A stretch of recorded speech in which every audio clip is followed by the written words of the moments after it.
Filipino, tsaka yellow gold pa pala. Ang kulay niya. Ito, budgie. Budgie. Laki yun. Lalaki nito kaysa yung kahit ang nadaang.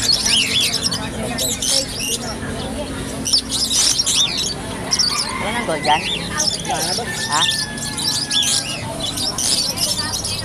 Gold yan yung... Bira lang kasi yun eh. Ha? Bira. Yun lang yung binalikan ko dito eh. Baka sa iba meron. Ha? Pinakalod. Ulan. Bira lang pala kayo. Na-video ko yung last eh.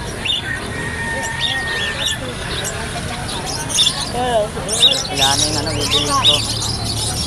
Bumalik ako para sa gold dyan. Wala na. Nabili na raw. Ito.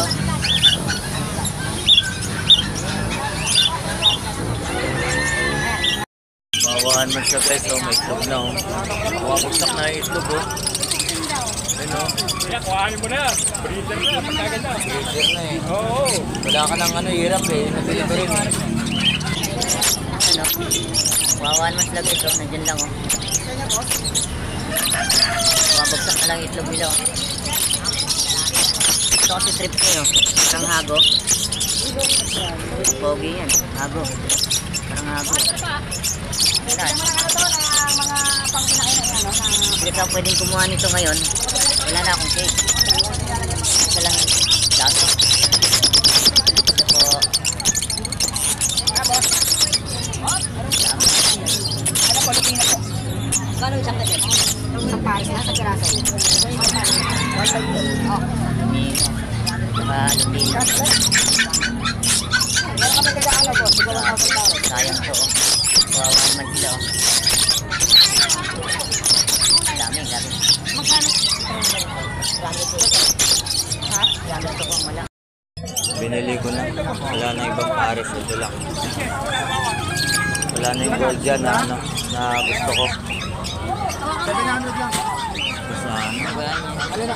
Meron pa. Walang natitindi dito. Punta ka na natin ito. Walang natitindi oh. Ito, naana mo ito.